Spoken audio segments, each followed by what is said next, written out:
Assalamualaikum warahmatullahi wabarakatuh. Kembali lagi bersama saya Eris Sukman, calon guru penggerak angkatan 9 Kabupaten Aceh Singkil dari SMA Negeri 1 Singkohan. Pada video kali ini saya akan menampilkan aksi nyata modul 1.4 tentang budaya positif. Diseminasi modul 1.4 tentang budaya positif calon guru penggerak angkatan 9 di SMA Negeri 1 Singkohor pada Senin 23 Oktober 2023. Berikut adalah video penyebaran pemahaman kepada rekan guru di SMA Negeri 1 Singkohor. Warahmatullahi wabarakatuh. Hamdan wa syukuran lillah, salatan wa salamun ala rasulillah, amma mari kita syukur kepada Allah yang masih kita diberikan kesehatan, kesempatan sehingga bisa kita melaksanakan atau menghadiri kegiatan diseminasi budaya positif sebagai tugas calon guru penggerak angkatan 9. Salawat dan salam kepada Rasulullah Muhammad Sallallahu Alaihi Wasallam yang telah memberikan suri teladan pada kita semua. Mudah-mudahan di yaumil akhir nanti kita bisa mendapat syafaat beliau. Amin amin ya rabbal alamin. Yang kami hormati Bapak Kepala Sekolah SMA Negeri 1 Singkohor, Bapak Ibu Dewan Guru, staf dan karyawan. Izinkan kami nanti menyampaikan diseminasi budaya positif yang sebentar lagi untuk pemateri pertama saya sendiri menyampaikan tentang disiplin positif. Sebelum kita ke sana, mari kita dengarkan bersama arahan yang bimbingan dari Bapak Kepala Sekolah SMA Negeri Singkohor. Kepada Bapak, kami persilakan dengan hormat. Bismillahirrahmanirrahim. Assalamualaikum warahmatullahi wabarakatuh. Alhamdulillahirabbil alamin. Wassalatu wassalamu ala asrofil anbiya'i wal mursalin wa ala alihi wa sahbihi ajma'in. Pertama-tama, marilah kita senantiasa mengucapkan rasa syukur kita kehadirat Allah Subhanahu wa taala yang telah memberikan nikmat kesehatan dan keselamatan kepada kita semuanya, sehingga pada hari ini kita dapat melaksanakan kegiatan diseminasi budaya positif di SMA Negeri 1 Singkohor sebagai bentuk aksi nyata calon guru penggerak angkatan 9 di SMA Negeri 1 Singkohor. Tanpa salawat dan salam sama-sama kita sampaikan kepada pengunjung alam Nabi kita, Nabi besar Muhammad Sallallahu Alaihi Wasallam, yang telah memberikan contoh teladan kepada kita sehingga kita menjadi manusia yang beriman dan bertakwa. Bapak Ibu guru, karyawan-karyawati SMA Negeri 1 Singkohor yang saya hormati, dalam kesempatan ini ungkapan rasa yang tak terhingga untuk kebahagiaan tersendiri di sekolah ini, bahwa di sekolah kita termasuk paling banyak yang melaksanakan kegiatan program guru penggerak. Untuk itu pada kesempatan kali ini sangat mendukung sekali, sehingga kegiatan diseminasi budaya positif di sekolah ini tidak hanya sekedar pada bentuk aksi nyata, namun demikian adalah contoh penerapan dari bentuk kegiatan budaya positif yang akan kita terapkan di sekolah kita. Untuk itu saya bermohon kepada Bapak Ibu calon guru penggerak angkatan 9 nantinya dalam menyampaikan aksi nyata ini menjadi sebuah pengetahuan yang nanti itu akan diikuti oleh seluruh guru dan tenaga pendidikan yang ada di sekolah kita. Insya Allah kegiatan ini merupakan kegiatan yang sangat positif, sehingga kita semuanya perlu bekerjasama. Sekali lagi saya mohon dukungan kepada Bapak Ibu guru yang lain. Ini kegiatan kita bersama yang sedang diwakilkan oleh calon guru penggerak angkatan 9 ini. Melalui kegiatan ini juga saya berpesan kepada kita semuanya, mari kita terus berproses, mari kita terus berprogres untuk bergerak dan menggerakkan seperti yang ada dalam program guru penggerak, yaitu yang kita capai untuk mencapai pada visi Ki Hajar Dewantara. Mungkin ini saja secara singkat yang bisa saya berikan arahan dan juga dukungan kepada kita semuanya. Mudah-mudahan sekali lagi apa yang kita lakukan hari ini berkah dan mendapatkan kita dari Allah Subhanahu wa taala. Begitu kepada kita semuanya, selamat mengikuti kegiatan diseminasi untuk CGP, selamat melaksanakan kegiatan diseminasi, semoga sukses, semoga lancar semuanya, dan saya ada dengan billahi taufiq wal hidayah. Assalamualaikum warahmatullahi wabarakatuh. warahmatullahi wabarakatuh. Terima kasih kami ucapkan kepada Bapak Kepala Sekolah yang telah memberikan arahan dan bimbingan dalam kegiatan diseminasi budaya positif. Oke, sebelum saya menyampaikan materi, kita dengarkan dulu materi yang akan disampaikan oleh Ibu Eka Dewi Susanti SPD. Pada Ibu Eka, waktu dan tempat kami persilakan.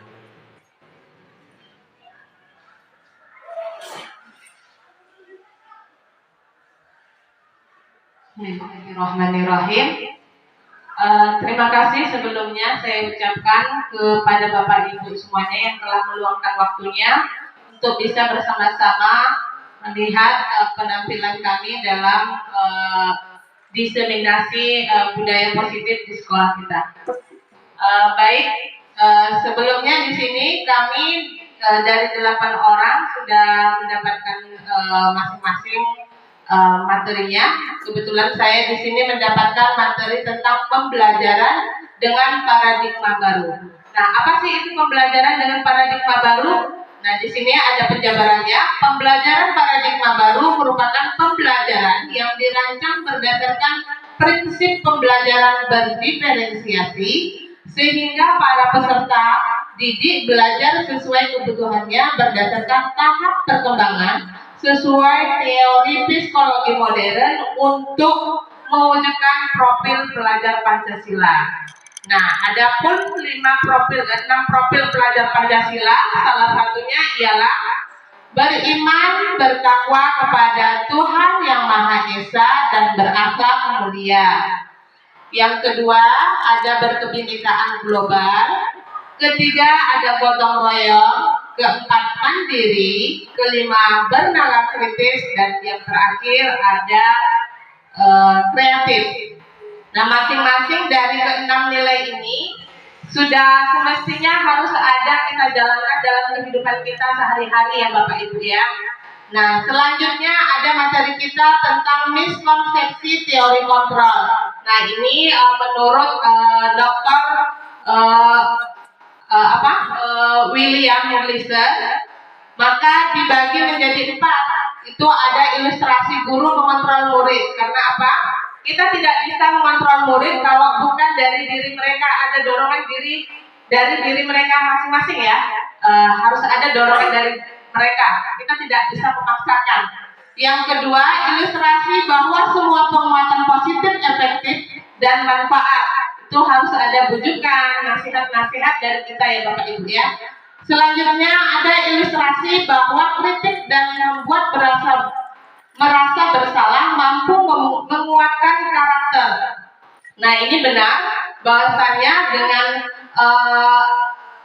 bujukan tadi kita harus bisa menguatkan karakter peserta didik ya, atau nasihat-nasihat dari kita sendirinya. Yang terakhir ada ilustrasi bahwa orang dewasa berhak memaksa, artinya mereka berhak untuk memilih. Ada pilihan dari mereka kita sebagai pendidik, dan mereka juga punya pilihan.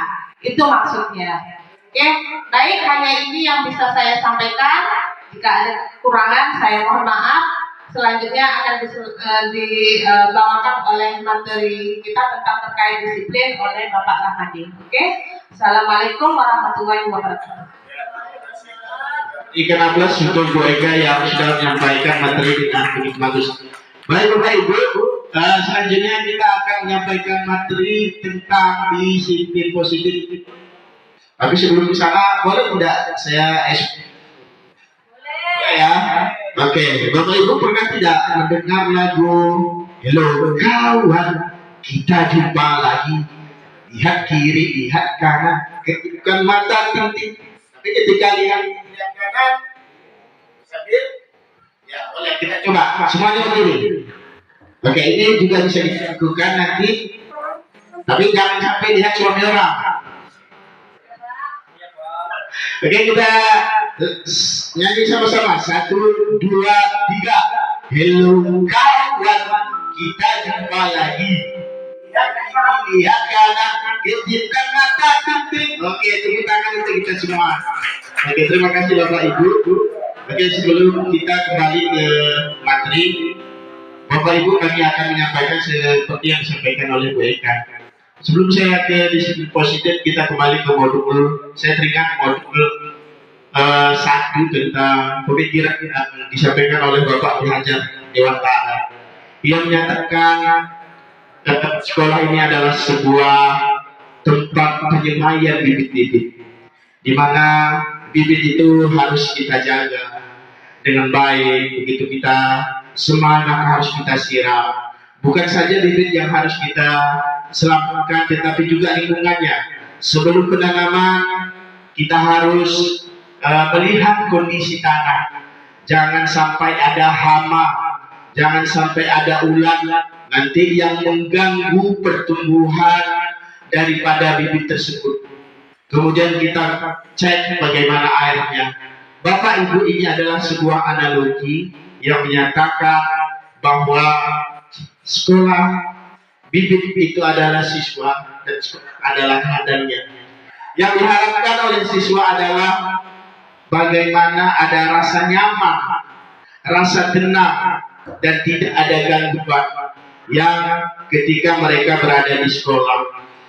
Pak Ibu yang berbahagia, untuk mencapai ke sana ada istilah yang disampaikan oleh Ki Hajar Dewan Ta'ala, memerdekakan kembali murid. Kita berikan merasa mereka aman dan nyaman sehingga mereka mampu mengembangkan kodrat-kodrat alam yang mereka miliki. Bapak Ibu, kita kembali ke disiplin positif. Disiplin positif adalah sebuah budaya bagaimana disiplin ini bisa tertanam atau diamalkan di sekolah masing-masing. Mari kita lihat pengertian disiplin tersebut. Disiplin adalah sebuah latihan pendidikan kesopanan, kerohanian, serta pengembalian tabiat. Disiplin muncul sebagai usaha untuk memperbaiki perilaku sehingga taat ajas dan selalu patuh pada aturan atau norma yang berlaku.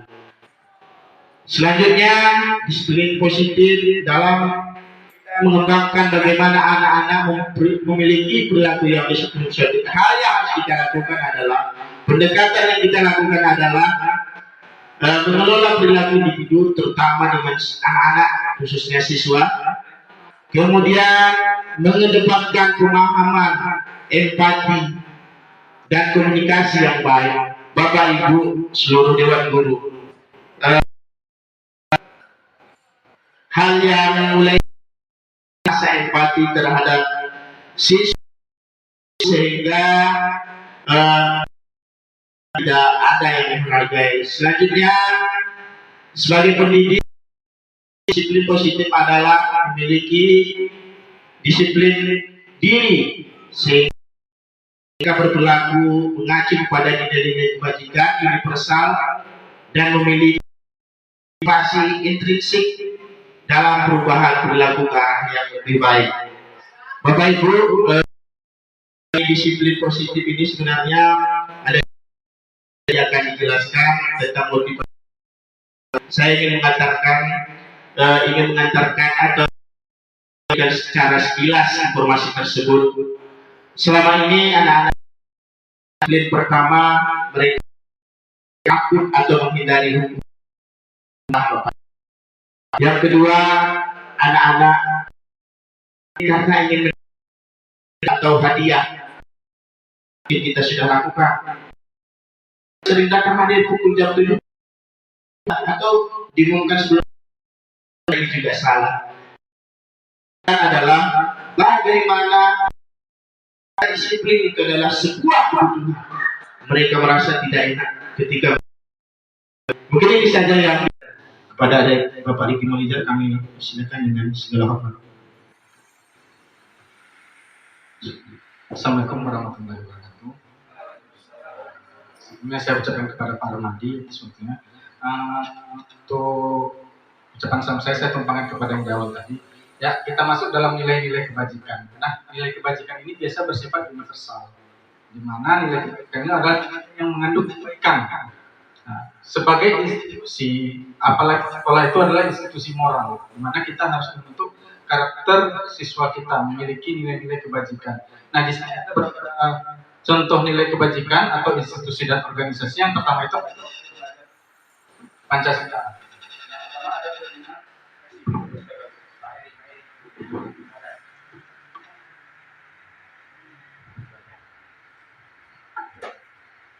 Yang pertama itu ada beriman dan bertakwa kepada Tuhan Yang Maha Esa, berakhlak mulia, berkebinekaan global, gotong royong, mandiri, kreatif, dan bernalar kritis. Artinya apa?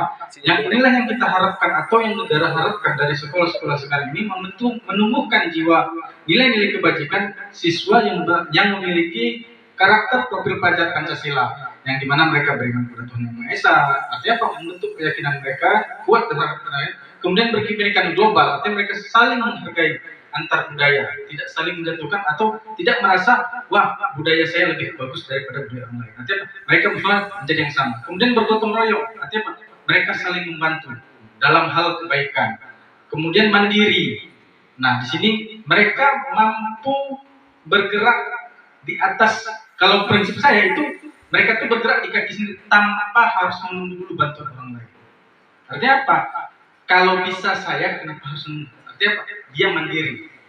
Kemudian kreatif. Artinya apa? Anak-anak ini harus berpikir kreatif ketika dia dihadapkan dalam satu konsentrasi atau masalah dalam kehidupannya. Dia harus mampu berpikir kreatif.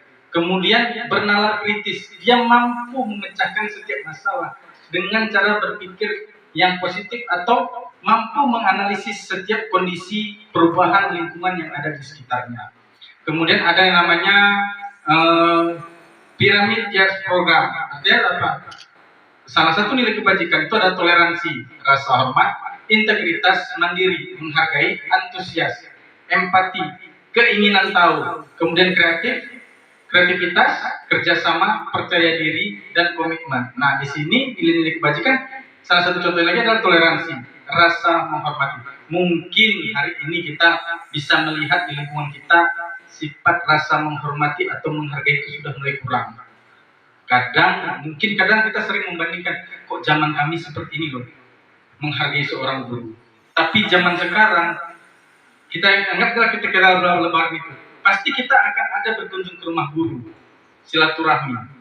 Tapi kalau sekarang mungkin sudah jarang kita temui anak-anak situ, walaupun ada sebagian besar, tapi ada beberapa yang sudah jarang. Bahkan kadang ada yang ketika jumpa sama guru itu seperti jumpa dengan temannya, tidak ada lagi rasa hormatnya, walaupun kadang dalam posisi yang tidak tepat seperti itu. Nah, kemudian apa? Mandiri, menghargai pun antar sesama temannya pun kadang sudah mulai kurang. Nah, kemudian ada antusias. Kadang minat seseorang itu kita lihat sudah tidak seantusias dulu kalau nilai kebajikannya, atau dia kalau orang sesuatu yang dia tunggu-tunggu itu dia antusias. Nah, tapi anak-anak sekarang itu sudah tidak lagi. Kemudian ada empati. Nah, ini yang selalu saya sorot ketika saya masuk ke ruang elaborasi pun, rasa empati itu yang selalu saya munculkan. Kenapa? Hari ini kita terlalu takut untuk melakukan kebaikan atau kebajikan. Contoh kecil, kemarin itu di depan mata saya ada korban kecelakaan. Itu korbannya nggak langsung ditolong. Padahal saya sudah coba menyetuk kendaraan untuk menolong korban ini. Malah hanya di videoin sambil live. Bukan ditolong dulu nyawanya. Artinya apa? Rasa empati kita sudah kurang. Memang betul, kadang kita sendiri kesal dengan penggunaan jalan yang ugal-ugalan. Tapi ketika musibah di depan mata, mungkin ya mereka takut karena dijadikan saksi atau yang lainnya. Tapi kan kita jangan sampai rasa empati kita atau rasa kepedulian kita terhadap lingkungan itu hilang. Nah, itu yang betul kita tumbuhkan kepada anak-anak kita. Ketika ada orang kesusahan butuh bantuan, tanpa ada dia langsung turun. Kemudian keingintahuan. Nah, ini lagi yang sedikit sekali sangat berkurang. Bahkan jujur di diri kita pun rasa ingin tahu itu sudah hilang. Kalau saya pribadi, saya selalu menjawab dengan rasa penasaran. Kalau kita guru kan kita ada tuh media pembelajaran tuh, ini kayak mana sih cara bikinnya, ini kayak mana sih cara bikinnya, oh ini kayak mana sih bikin di sini, pasti kita ada rasa ingin tahu. Nah, itu juga kita harus timbulkan kepada siswa rasa ingin tahunya. Artinya apa? Rasa ingin tahu dalam hal yang positif. Nah, kemudian kerjasama, percaya diri, membangkitkan percaya diri ini yang sangat susah. Mungkin ada guru-guru yang memberikan kesempatan kepada anak-anak itu, mungkin dia mampu, tapi dia nggak pede. Ada berapa persen? Saya nggak pede Pak berdiri di depan umum. Saya nggak pede. Membangkitkan rasa percaya dirinya itu untuk melakukan hal-hal kebajikan. Kemudian ada komitmen. Nah, komitmen ini ada komitmen ini ada Pak. Sesuatu yang sudah kita dan wajib harus kita jalankan. Komitmen artinya tetap pada pendirian. Nah, itu ya. Kemudian ada nilai keterampilan hidup. Nah, nilai kebajikan pertama, dapat dipercaya, lurus hati, pendengar yang aktif, tidak merendahkan orang lain, memberikan yang terbaik dari diri. Nah, ini salah satu nilai kebajikan dalam keterampilan hidup atau life skill. Di sini dapat dipercaya. Artinya apa? Ketika kita menumbuhkan rasa kejujuran, kemudian rasa yang positif, sifat-sifat yang positifnya artinya kita bisa memunculkan sifat dapat percaya. Karena kita kan ada juga memberi kepercayaan kepada orang lain. Kadang kita sendiri ragu, ini sampai enggak. Karena kenapa? Mungkin orang tersebut sudah menghilangkan rasa kepercayaan kita. Nah, makanya kita harus juga tumbuhkan kepada anak-anak itu rasa dapat dipercaya. Kemudian lurus hati. Kemudian pendengar yang aktif. Kemudian tidak merendahkan orang lain. Artinya apa? Mungkin kita punya kemampuan lebih, tapi orang mungkin lebih lagi. Artinya apa? Kita tidak menjatuhkan teman, atau tidak menyalahkan teman, atau tidak merendahkan orang. Mentang-mentang dia kayak gini, ya kita merasa lebih di atas. Kita buat anak-anak itu bagaimana dia tidak mau menjatuhkan. Tapi ketika temannya jatuh, dia nggak makin menjatuhkan, tapi dia merangkul, membangkitkan semangat. Kemudian kita selalu menuntun anak-anak itu bagaimana memberikan yang terbaik dari dirinya. Artinya apa? Kita selalu berusaha mengeluarkan kemampuan terbaik kita atau keinginan terbaik kita untuk kemajuan kita sendiri, kemajuan lingkungan kita, dan termasuk dalam diri anak-anak. Mereka mengeluarkan potensi mereka yang mereka miliki semaksimal mungkin agar mampu mencapai keterampilan hidup di masa yang akan datang. Mungkin ini saja dari saya. Selanjutnya saya kembalikan ke Pak Rahmadi. Waktu dan tempat.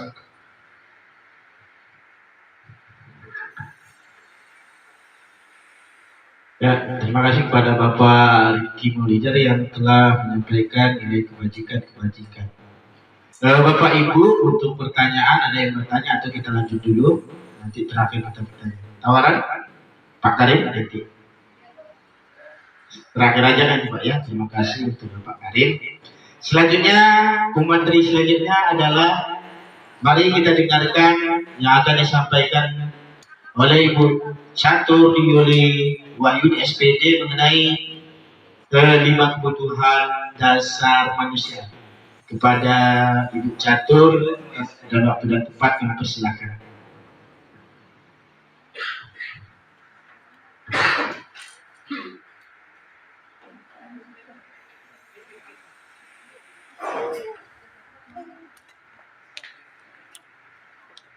Assalamualaikum warahmatullahi wabarakatuh. Waalaikumsalam warahmatullahi wabarakatuh. Di sini saya akan membahas tentang kebutuhan dasar manusia. Kebutuhan dasar manusia merupakan segala sesuatu yang kita lakukan untuk mendapatkan apa yang kita inginkan. Seluruh tindakan yang kita lakukan memiliki tujuan tertentu, dan semua usaha terbaik yang kita lakukan adalah dalam rangka agar kebutuhan dasar itu terpenuhi dengan baik. 5 kebutuhan dasar yang harus dimiliki sama manusia adalah yang pertama adalah bertahan hidup. Contohnya makanan, pakaian, tempat tinggal, keamanan dan kesehatan. Yang kedua, kasih sayang dan rasa terima kasih dipedulikan berbagai kerjasama menjadi bagian dalam kelompok. Yang ketiga, penguasaan. Contohnya harga diri, keinginan untuk dianggap, memimpin, berprestasi, diakui dan didengar. Yang keempat ada kebebasan. Contohnya mandiri, memiliki pilihan, mencoba hal baru, mampu mengendalikan arah dirinya. Dan yang kelima, kesenangan. Contohnya bermain, humor, antusiasme, dan tertawa. Ini ada contoh tentang kebutuhan apa yang sedang berusaha dipenuhi oleh Dimas. Tahun ini, Dimas genap berusia 17 tahun. Ia senang sekali ketika ayahnya mulai mengajarkan cara menyetir mobil. Setiap akhir pekan, ia berlatih menyetir. Ia terlihat senang sekali berlatih sampai akhirnya ia bisa menyetir mobil dengan baik dan lancar. Ketika ibunya bertanya pada Dimas, apa yang membuat Dimas ingin menyetir mobil? Jawaban Dimas adalah seperti ini. Kira-kira kebutuhan apa yang akan dipenuhi sama Dimas?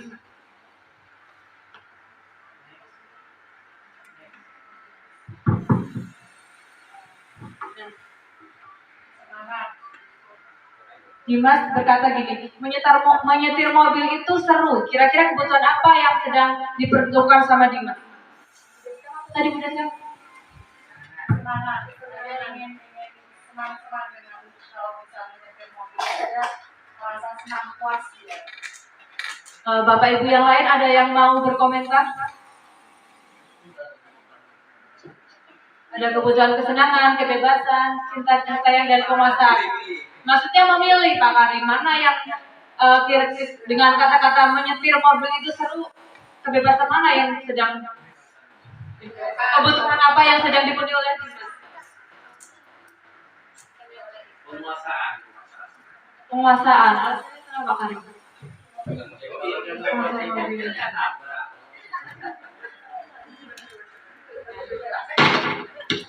Jawabannya apa Bu? Jawabannya adalah kesenangan. Ya, udah sekam benar ya. Udah sekam dulu.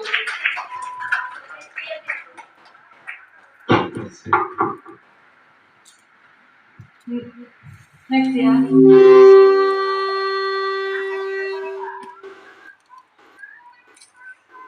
Dimas berkata gini, biar bisa jalan-jalan naik mobil sama teman-temanku. Nah, kira-kira kebutuhan apa yang sedang berusaha dipenuhi oleh Dimas? Kebebasan. Alasannya kenapa?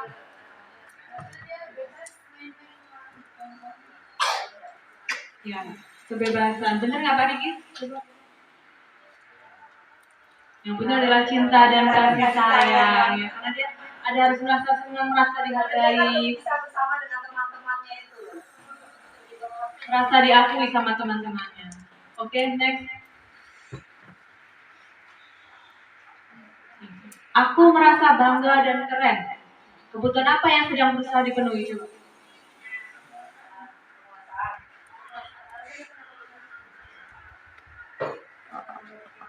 Karena Dimas merasa bangga dan keren. Kalau kita bangga berarti kan ada sesuatu yang kita kuasai gitu. Jadi perasaan.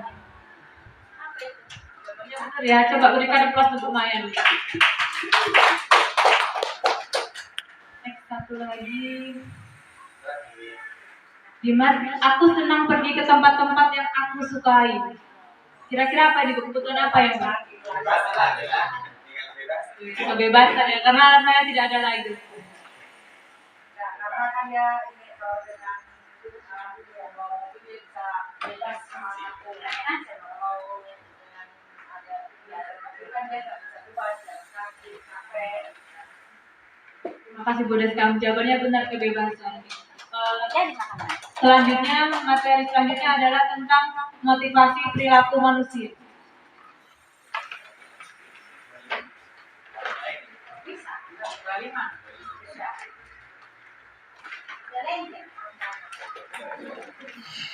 Cepat. Persiapan. Assalamualaikum warahmatullahi wabarakatuh. Ya, di sini saya dapat materi motivasi perilaku manusia. Motivasi perilaku manusia ini terdiri dari dua, yaitu satu motivasi ekstrinsik. Di sini terdapat dua poin, yaitu pertama untuk menghindari ketidaknyamanan atau hukuman. Kemudian poin yang keduanya untuk mendapat imbalan atau penghargaan dari orang lain. Motivasi intrinsik untuk menjadi orang yang mereka inginkan dan menghargai diri sendiri dengan nilai-nilai yang mereka percaya. Di sini sebaiknya kita sebagai guru maupun siswa, motivasi yang paling bagus kita lakukan adalah motivasi intrinsik. Kenapa? Karena di sini memang tidak menginginkan imbalan ataupun pujian dari orang lain. Sementara kalau ekstrinsik kita memang karena adanya hukuman jadi kita takut, makanya kita aktif ataupun rajin gitu ya. Jadi sebaiknya kita melaksanakan yang motivasi intrinsik. Di sini ada poin-poin yang termasuk di dalam hukuman, yaitu tidak terencana atau tiba-tiba, kemudian murid tidak tahu apa yang akan terjadi atau tidak dilibatkan, kemudian bersifat satu arah, kemudian berupa hukuman fisik ataupun psikis. Yang termasuk di dalam konsekuensi, yang pertama itu terencana atau disepakati sesuai dengan aturan, kemudian murid tidak dibuat nyaman, kemudian sikap guru selalu memonitor murid, kemudian poin di restitusi, yang pertama yaitu proses menciptakan kondisi bagi murid untuk memperbaiki kesalahan. Poin yang kedua, proses kolaboratif yang mengajarkan murid untuk mencari solusi sendiri. Jadi dari 3 poin ini yang paling bagus kita laksanakan adalah di restitusi. Di sini adalah menciptakan kondisi bagi murid untuk memperbaiki kesalahan. Jadi di sini kita mencari solusi, kita buat segitiga restitusi ya. Nanti yang akan disampaikan oleh teman kami Nining Suryandisi. Dan untuk materi selanjutnya yaitu posisi kontrol guru yang akan dibacakan oleh Pak Eri Sukman. Kami persilakan. Bismillahirrahmanirrahim. Assalamualaikum warahmatullahi wabarakatuh. Masih semangat Bapak Ibu? Udah pada ngantuk? Speaking. Baik. Biar jangan ngantuk, kita coba tes dulu untuk ice breaking sedikit. Yaitu saya ingin mendengar cendol enak ya. Oke, biar semangat lagi, kita tes coba. Nanti kalau saya bilang tepuk semangat, ya benar. Oke, benar. Ya kita semangat, ya. Biar semangat kita. Oke, siap? Oke, baik. Gitu ya. Baik, Bapak Ibu semua, tepuk semangat. Semangat.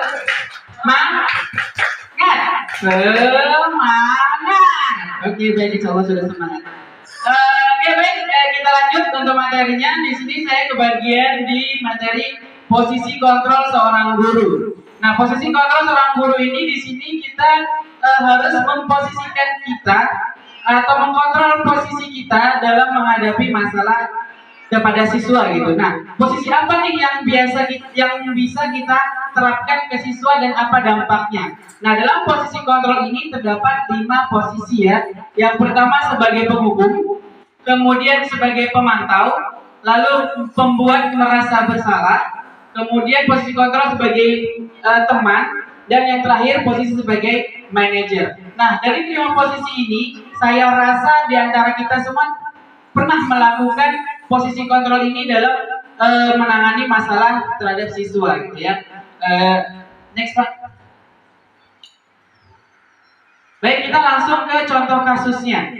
Di sini salah satu kasus siswa tidak memakai atribut lengkap saat upacara bendera. Nah, dalam kita memposisikan kontrol kita sebagai guru, kita itu sebagai penghukum, pembuat merasa bersalah, atau sebagai teman.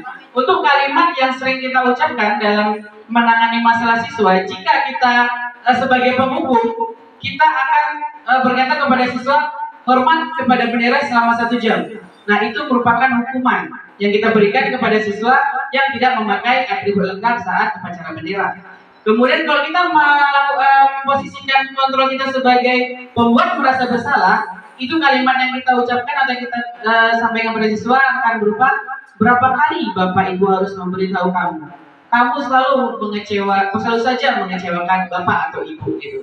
Nah, jadi kita di sini membuat siswa itu merasa bersalah dengan kita katakan seperti itu.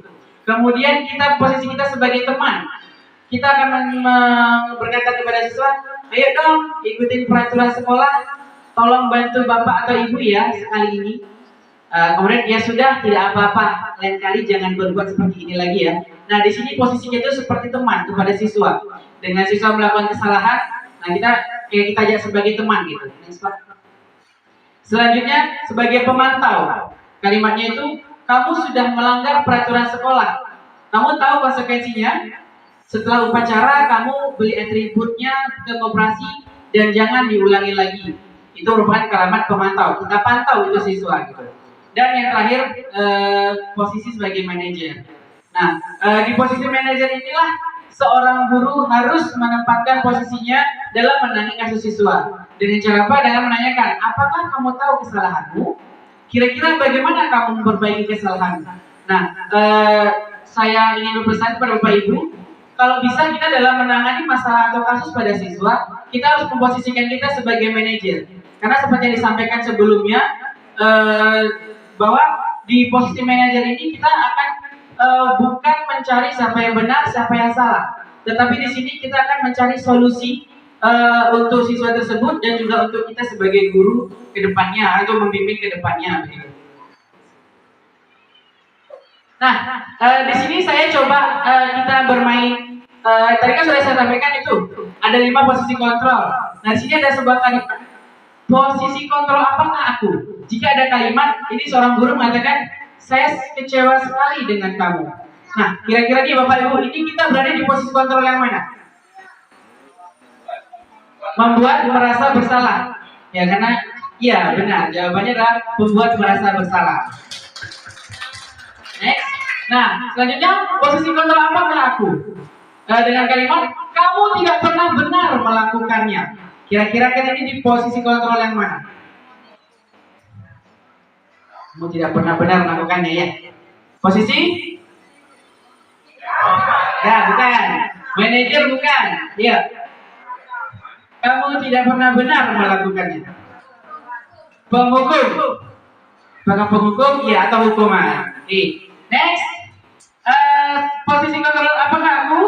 Apa rencana kamu untuk menyelesaikan masalah ini? Ya, ini adalah posisi manajer. Mantap. Next. Ini kita juga tahu nih, ayolah lakukan demi Bapak atau Ibu. Ya, kita posisinya sebagai teman. Oke, good. Nah, yang terakhir, kamu tidak pernah mendapat nilai jika tidak mengerjakan tugas. Ini adalah pemantau ya, karena kita memantau itu nilainya. Nah, mungkin hanya ini yang bisa saya sampaikan dalam materi 5 posisi kontrol guru. Selanjutnya akan disampaikan oleh rekan saya dengan materi keyakinan kelas. Terima kasih.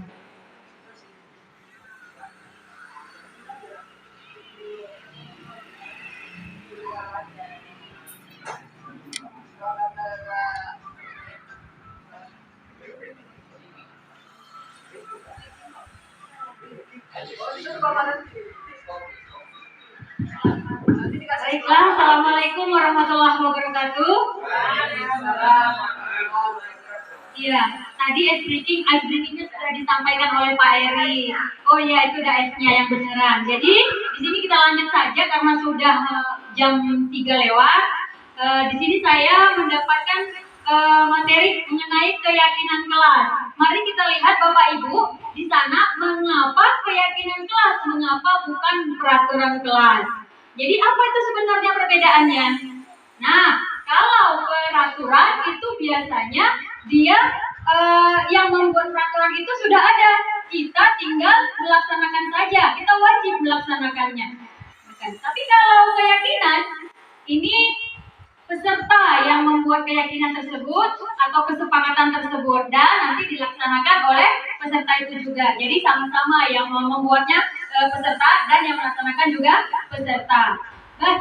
Baik, kalau begitu kita lihat di sini ada pembentukan keyakinan kelas. Nanti dia ada bersifat abstrak kemudian berupa pernyataan universal, kemudian dibuat dalam pernyataan positif. Sedikit saja agar mudah diingat, kemudian sesuai dengan kondisi kelas dan sekolah sehingga mudah diterapkan dan dilibatkan saat membuat keyakinan kelas semua warga kelas bisa juga sekolah.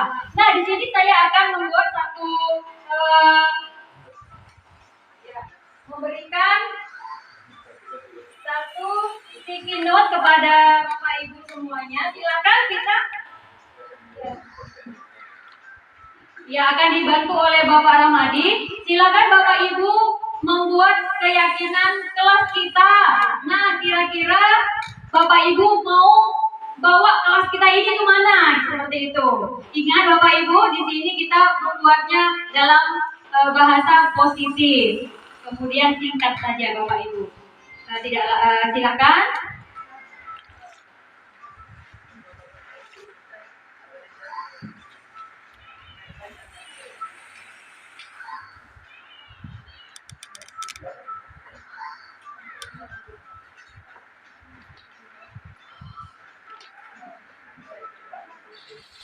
Sudah siap Bapak Ibu? Singkat saja, kira-kira kelas kita ini mau kita sepakati seperti apa? Baik, terima kasih Bapak.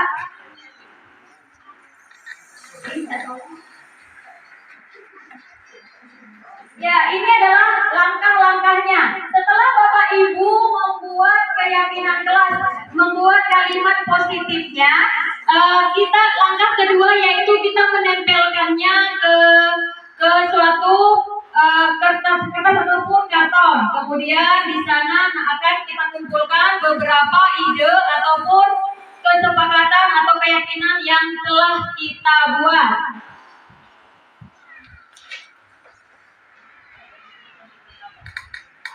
Baik Bapak Ibu, di sini saya akan membacakan hasil dari kesepakatan atau keyakinan yang sudah kita buat. Pertama, di sini saya akan membacakan ada kelas yang selalu gembira, nyaman, dan aman. Bagaimana Bapak Ibu semua? Apakah ini sudah positif? Positif. Baik, kira-kira sudah ada kata kerjanya? Kelas yang selalu gembira, nyaman, dan aman. Butuh kata kerja operasional tidak?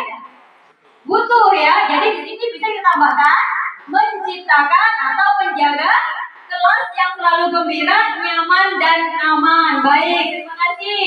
Kemudian di sini ada ruangan bersih. Di sini juga masih butuh kata kerja operasional Bapak Ibu.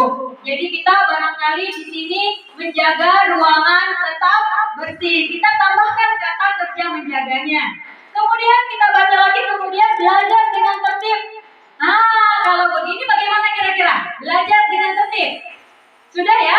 Sudah ada kata kerjanya. Baik, terima kasih. Kemudian di sini ada saling menghargai dan menghormati sesama warga kelas. Ini luar biasa. Ya, ini sudah lengkap. Saling menghargai dan menghormati ini sudah masuk kata kerja operasional di dalamnya. Nah, setelah tadi kita kumpulkan, kita tempelkan, kemudian langkah selanjutnya yaitu kita ambil. Kita kira-kira dari semua ini yang mana yang mau kita prioritaskan untuk kita bawa ke dalam kelas kita.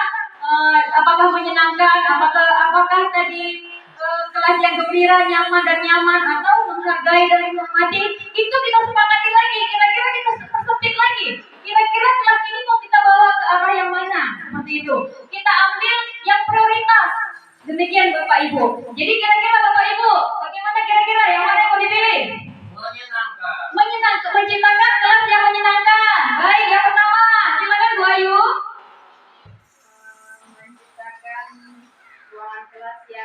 Iya, menciptakan ruangan kelas yang bersih. Setelah menyenangkan, kemudian bersih. Baik, kemudian sekarang kira-kira? Oh ya.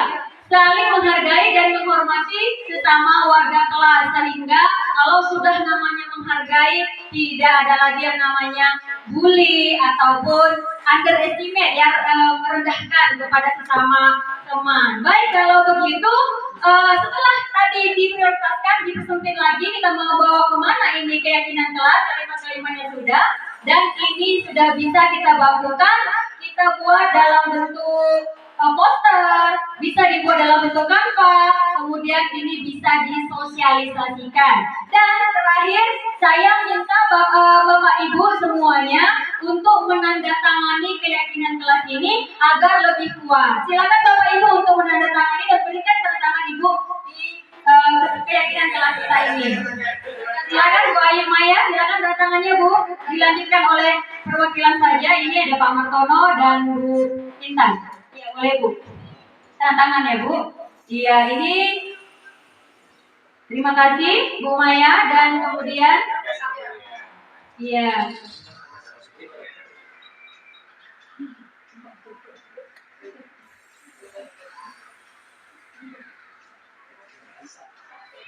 Iya, terima kasih Bu Intan.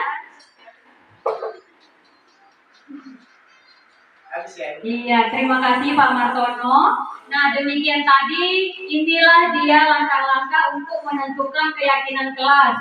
Sehingga terjadi kesepakatan, bukan peraturan. Kalau peraturan tadi itu sudah dibuat sebelumnya dan kita wajib melaksanakan. Dan kalau keyakinan, kita sendiri yang membuat dan kita yang melaksanakan. Demikian Bapak Ibu yang bisa saya sampaikan.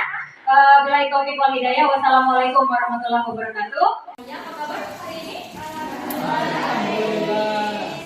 Alhamdulillah, semuanya sudah dalam keadaan sehat. Nah, Ibu mau tahu nih, apa kalian hari ini sudah melaksanakan yang namanya P5?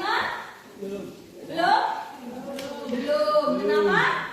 Barangkali lupa karena ada peraturan. Ada yang lupa keyakinan kelasnya. Nah, yang Ibu tanyakan, peraturan atau keyakinan? Keyakinan. Kenapa keyakinan bukan peraturan? Apa bedanya yuk? Silakan. Apa itu perbedaan antara peraturan dengan keyakinan? Peraturan kelas misalnya, keyakinan kelas. Apa perbedaannya? Siapa yang tahu? Baik, kalau peraturan biasanya aturannya itu sudah ada yang membuat, sudah ada yang merumuskan. Kita peserta tinggal melaksanakan dan wajib melaksanakannya. Itu kalau peraturan. Tetapi kalau keyakinan, kita yang merumuskan peraturan atau keyakinannya, kemudian kita juga yang melaksanakan keyakinan tersebut. Nilai-nilai kebajikannya kita yang merumuskan. Baik, anak ibu semuanya, apa itu keyakinan dengan kata lain adalah nilai-nilai kebajikan yang bersifat positif, di mana pesertalah yang merumuskan nilai-nilai kebajikan tersebut. Paham ya? Baik, anak ibu semuanya. Adapun keyakinan kelas itu nanti ciri-cirinya salah satunya biasanya dia lebih bersifat abstrak. Kemudian nanti dia bersifat lebih singkat gitu, lebih pendek. Supaya apa? Mudah dipahami, mudah dimengerti, paham. Oke, baik kalau begitu, jika Ibu meminta kalian untuk membuat keyakinan kelas, bisa ya? Bisa. Baik, kalau begitu Ibu berikan sticky note-nya, Ibu bagikan. Nah, silakan kalian tulis. Silakan kalian tulis nanti jangan yang di apanya ya.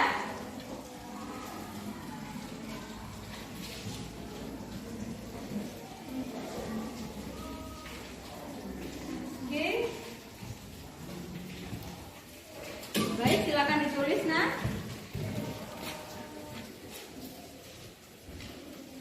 Oh, jatuh Anwar. Iya, silakan Anwar ditulis.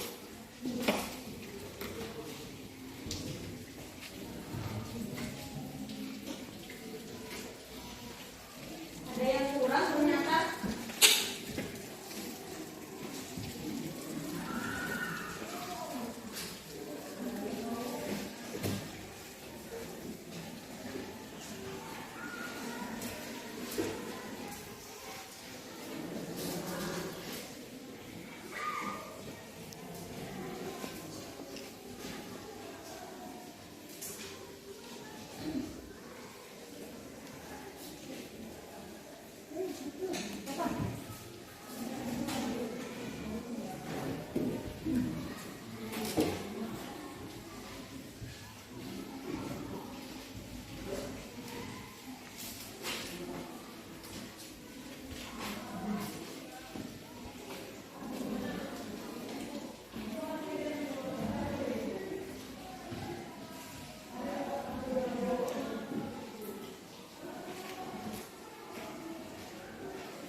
Baik Anak Ibu, terima kasih. Sepertinya sudah tertempel semuanya. Ibu ucapkan terima kasih sudah berani ya menuangkan idenya. Mari sama-sama kita lihat hasil dari pikiran Ananda semuanya. Baik, kita Ibu rangkum. Di sini ada yang pertama Ibu bacakan, menjaga ketertiban kelas. Bagaimana kira-kira? Sudah oke? Ya, bisa ya. Sudah ada kata kerjanya ini, menjaga ketertiban kelas. Ini benar. Kemudian sudah oke. Saling menghargai dan menghormati sesama warga kelas. Dan akan dilanjutkan oleh rekan kami, Nini.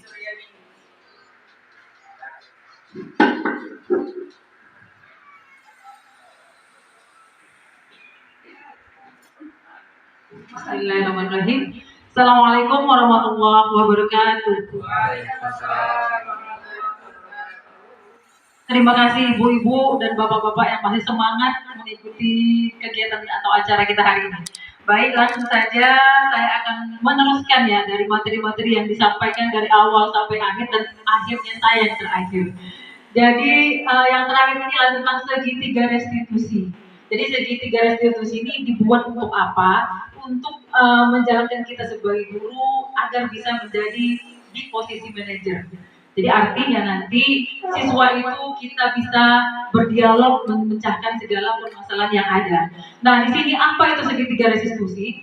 Segitiga restitusi adalah suatu proses dialog yang dijalankan oleh guru agar dapat menghasilkan murid yang mandiri dan bertanggung jawab. Artinya anak murid itu sendiri bisa mengetahui tingkat apa yang harus dia lakukan. Artinya dia senantiasa akan mencari solusi untuk dirinya sendiri. Itu yang kita maksud dengan segitiga restitusi. Apa aja tahapan segitiga restitusi? Jadi ketika kita menjalankan segitiga restitusi ini ada tahapan ya Bapak Ibu. Silakan slide Bapak. Yang pertama, menstabilkan identitas. Nah, menstabilkan identitas ini adalah berdasarkan prinsip membuat kesalahan adalah bagian dari proses pembelajaran. Artinya, anak-anak kita ketika melakukan kesalahan, maka dia itu sebenarnya adalah proses pembelajaran untuk dia. Apa aja yang perlu kita sampaikan? Bisa dengan seperti ini. Yang pertama, berbuat salah itu wajar. Yang kedua, tidak ada manusia yang sempurna. Nah, yang ketiga, Bapak Ibu juga pernah melakukan itu. Artinya seperti itu Bapak Ibu. Kemudian yang keempat, Bapak Ibu tidak mau mencari siapa yang salah dan siapa yang benar. Hanya ingin mencari solusi yang terbaik dari permasalahan ini. Itu maksudnya. Yang kelima, kamu berhak meragukan atau berhak merasa begitu. Artinya dia melakukan seperti itu mungkin ada alasan. Itu dia. Maksudnya menstabilkan identitas kita tadi.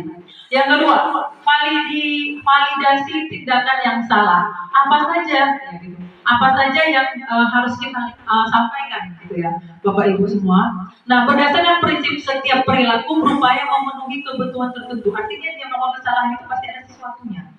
Nah, di sini kamu pasti punya alasan mengapa melakukan hal seperti itu. Itu mungkin bisa kita sampaikan kepada anak kita. Kemudian yang kedua, padahal kamu mungkin bisa berbuat lebih dari buruk dari itu, kita bilang. Tapi alhamdulillah kamu masih bisa melakukan hal seperti ini. Bisa kita katakan seperti itu. Yang ketiga, kamu patut bangga karena telah melindungi sesuatu yang penting buatmu. Itu dia di validasi tindakan salah. Yang keempat, kamu melakukannya karena mempertahankan sesuatu yang penting bagimu. Iya Pak, selanjutnya Pak.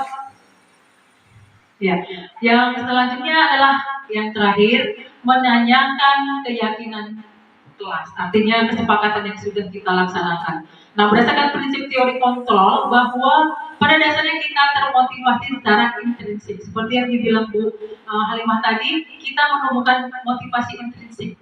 Artinya, anak-anak itu memang sejalan seiring dia melakukan hal-hal itu bukan hanya takut karena dihukum atau mendapatkan penghargaan, tapi lama-kelamaan dia memang melakukan itu dengan seikhlasnya dia. Seperti itu yang mau kita inginkan. Nah, apa keyakinan kelas kita tentang perbuatan yang kamu lakukan? Nah, mungkin bisa seperti itu. Yang kedua, nilai-nilai apa yang telah disepakati bersama. Yang ketiga, seperti apa gambaran sebuah kelas yang ideal untuk kamu. Yang keempat, kamu ingin menjadi orang yang seperti apa nantinya. Itu juga mungkin bisa untuk menanyakan keyakinan. Jadi artinya di sini kita tidak memojokkan dia, tidak ketika anak itu melakukan kesalahan kita terus merongrong atau lain sebagainya. Jadi kita bisa melakukan proses-proses ini, anak merasa betul-betul dengan sukarela menyampaikan kesalahan dia. Seperti itu Bapak Ibu. Sedikit mungkin ada tayangan yang di akhir. Contoh penerapan segitiga restitusi. Ya, ini di akhir kegiatan materi kita ya Bu. Mungkin slide-nya bisa dipindah dulu.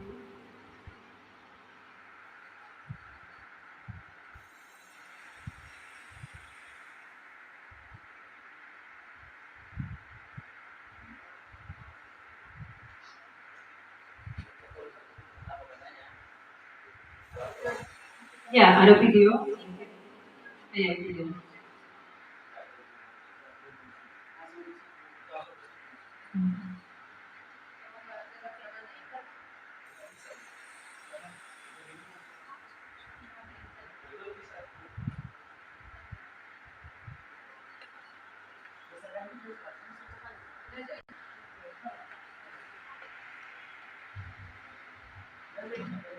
Video kali ini kita akan membahas tentang satu program digital yang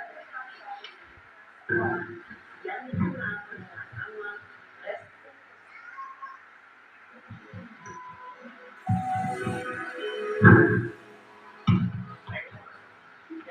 restitusi dikemaskan SPR di tahun 2012 berlandaskan pada teori kontrol Dr. William James. Segitiga restitusi adalah suatu proses dialog yang dijalankan oleh guru atau orang tua agar dapat menghasilkan murid yang mandiri dan bertanggung jawab. Pada saat guru di posisi manajer, aspek yang dikembangkan pada murid adalah motivasi intrinsik, sehingga penanaman nilai-nilai kebajikan dapat tumbuh dan berkembang menjadi suatu kebiasaan positif yang akhirnya membentuk karakter murid. Proses dialog ini terdiri dari 3 langkah yang digambarkan pada ketiga sisi pada segitiga restitusi. Sisi pertama adalah menstabilkan identitas. Sisi yang kedua adalah validasi tindakan yang sama. Dan sisi yang ketiga adalah menanyakan keyakinan. Ibu dan Bapak Guru, berikut ini akan menunjukkan bagaimana seorang guru berada dalam posisi manajer menggunakan penerapan segitiga restitusi.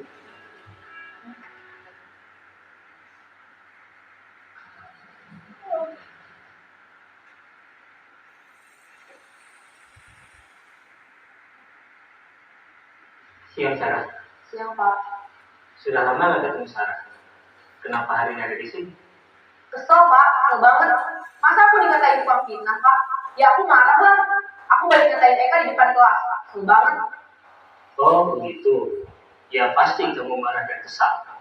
Bapak juga akan marah apabila ada yang menuduh Bapak seperti itu. Kemudian pada saat itu kamu mau melakukan apa? Ya saya mau ngatain Eka lah Pak. Kesel banget. Saya bentak-bentak dia di depan teman-teman lain.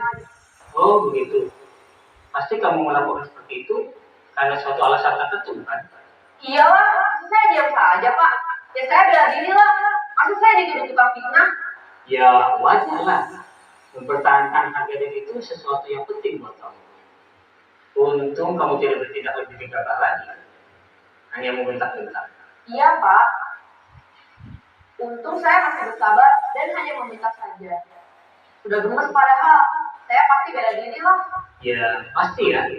Tapi kamu memilih untuk tetap bertahan dan bersabar. Kamu memilih untuk tidak berbuat lebih parah lagi. Iya.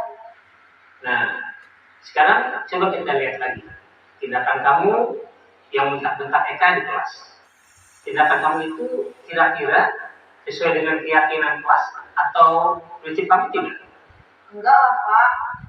Capek Pak jadi pengarah. Jadi keyakinan atau prinsip mana yang kurang sesuai dengan keinginan kamu? Ya, saya sebenarnya sangat menghargai orang lain. Mungkin saat itu saya menjadi emosi, jadi tidak menunjukkan sikap itu. Kamu meyakini tidak? Menghargai orang lain itu penting buat kamu. Yakinlah Pak. Iya, setuju. Kita harus saling menghargai. Namun, ada juga keyakinan yang kita sepakati yang perlu kita jalankan apabila kita sedang marah, kan? Ya, saya bisa lebih proaktif, mulai dengan diri sendiri. Saya bisa jadi lebih bersabar, mengambil waktu jeda untuk berpikir mau apa selanjutnya. Kira-kira kamu bersedia memperbaiki masalah ini tidak? Bersedia Pak. Kalau kamu memperbaiki masalah ini, kamu akan menjadi orang seperti apa? Saya akan menjadi orang yang bertanggung jawab kali ya Pak. Dan senantiasa proaktif. Iya. Menurut kamu, bagaimana rasanya menjadi orang seperti itu? Ya nyaman lah, bangga bisa bersabar dan menahan diri. Baiklah kalau begitu. Yuk kita pikirkan bagaimana memperbaiki masalah ini.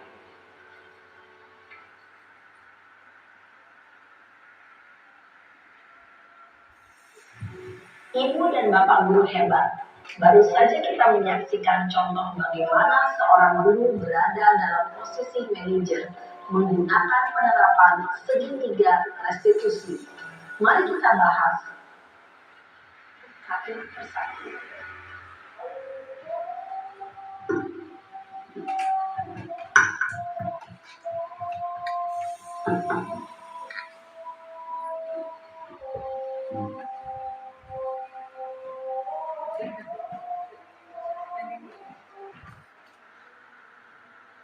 Video yang sama-sama sudah kita lihat bersama. Mudah-mudahan ini nanti bisa menjadi solusi untuk kita ketika kita mendapatkan anak-anak kita dengan cara penerapan segitiga restitusi dengan mengedepankan kita sebagai manajer. Itu aja mungkin dari saya ya. Nanti selanjutnya akan diberikan atau disampaikan oleh Bapak Ramadi. Saya tutup. Assalamualaikum warahmatullahi wabarakatuh.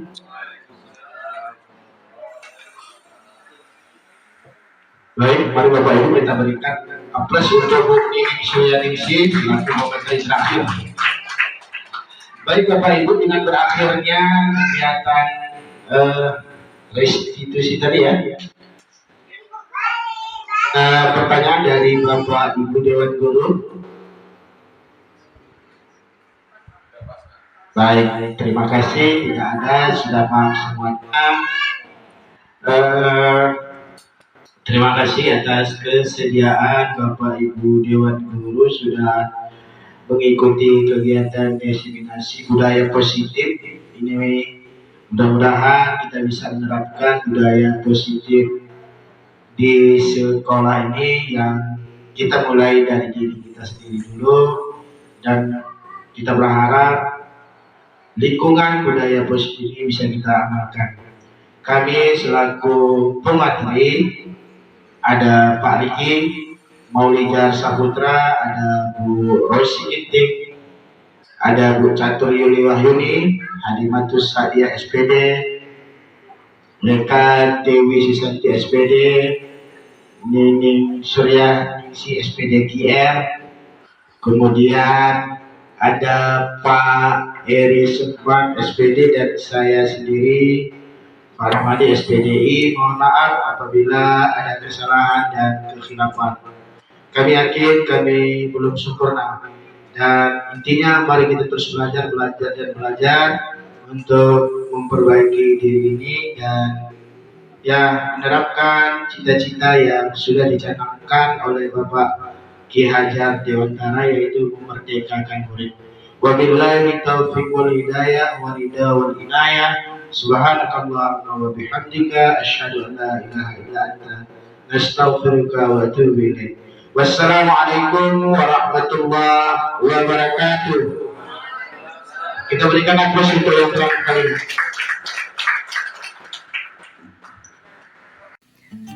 Demikianlah tadi video penyebaran pemahaman kepada rekan guru di SMA Negeri 1 Singkohor. Lebih dan kurangnya saya mohon maaf. Saya akhiri, wabillahi taufiq wal hidayah. Wassalamualaikum warahmatullahi wabarakatuh. Salam dan bahagia.